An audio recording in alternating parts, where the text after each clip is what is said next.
व्यापार हो या सैन्य शक्ति, हर क्षेत्र में अब तक अमेरिका का ही एकाधिकार रहा है। हालांकि पिछले कुछ समय में आर्थिक तौर पर चीन ने लगातार अमेरिका को चुनौती देने का प्रयास किया है और ये विश्व यूनिपोलर न रहकर एक बार फिर बाइपोलर बनने की ओर लगातार अग्रसर होता दिखाई दे रहा है, जिसके एक छोर पर अमेरिका और उसके साथी दिखाई देते हैं तो दूसरी ओर पर चीन और उसके साथी दिखाई देते हैं। इसी का एक नमूना हमें हाल ही में देखने को मिला जब चीन ने यूरोप के कई देशों, कनाडा, ब्राजील, मेक्सिको और पाकिस्तान जैसे 18 अन्य देशों के साथ मिलकर अंतर्राष्ट्रीय व्यापार के झगड़ों को सुलझाने के लिए वर्ल्ड ऑर्गेनाइजेशन से इतर एक अलग संस्था multi party interim appeal arbitration arrangement यानी MPIA बनाने का निर्णय ले लिया। इस संस्था में अमेरिका, भारत, जापान और कोरिया जैसे अन्य दिग्गज व्यापारी देश शामिल नहीं हैं, जिसके बाद ये माना जा रहा है कि विश्व में व्यापार के मामलों पर अब पूरी दुनिया दो हिस्सों में बंट गई है और अमेरिका और चीन एक दूसरे को आंख दिखाने के लिए ऐसे प्रयास कर रहे हैं। बता दें कि अमेरिका और चीन पिछले 2 वर्षों से भी ज्यादा समय से ट्रेड वॉर लड़ते आ रहे हैं, जिसके कारण अमेरिका ने न सिर्फ चीन को आड़े हाथों लिया है बल्कि WTO को भी इसने खरी खोटी सुनाई है। ट्रंप प्रशासन ने शुरू से ही WTO पर अमेरिका के विरुद्ध पक्षपात करने के आरोप लगाए हैं।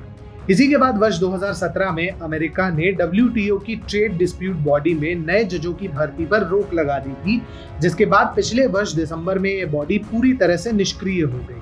इसी के बाद चीन समेत दुनिया के 19 देशों ने मिलकर MPIA के नाम से एक अलग ट्रेड डिस्प्यूट बनाने का फैसला किया था। हालांकि ये नई संस्था अमेरिका और भारत जैसे देशों के बिना अधूरी है, या फिर कहिए कि संस्था का कोई औचित्य नहीं बचता। और ऐसा इसलिए है क्योंकि विश्व में सबसे ज्यादा व्यापार संबंधी शिकायतें अमेरिका के विरुद्ध ही आती हैं। उदाहरण के लिए वर्ष 1995 से लेकर वर्ष 2018 तक अमेरिका के विरुद्ध सबसे ज्यादा 152 शिकायतें WTO में दर्ज की गई थी, जिसके बाद नंबर आता है EU का और फिर चीन का। अब अगर इस नई संस्था के किसी भी सदस्य को भारत या अमेरिका या जापान जैसे देशों के खिलाफ शिकायत करनी होगी तो वो ऐसा कर ही नहीं पाएगा, क्योंकि ये देश MPIA के सदस्य हैं ही नहीं। ऐसे में चीन और यूरोप का ये नई संस्था बनाने का कदम रणनीतिक ज्यादा लगता है, जिसके कारण भारत ने भी अब तक इस नए ग्रुप को ज्वाइन नहीं किया है। चीन और उसके साथियों ने ये नई संस्था बनाने का फैसला तब लिया था जब दुनिया में वुहान वायरस की महामारी नहीं आई थी। वुहान वायरस से पहले यूरोप और चीन के संबंध काफी अच्छे थे, जिसके कारण ही ये सभी देश एक साथ मिलकर नई संस्था बनाने के लिए राजी हुए थे। हालांकि वुहान वायरस के बाद हालात बदल गए हैं और खुद यूरोप और चीन में दूरियां बढ़ती दिखाई दे रही हैं, जिसके बाद इस नई ट्रेड डिस्प्यूट बॉडी के अस्तित्व पर भी खतरा मंडराने लगा है।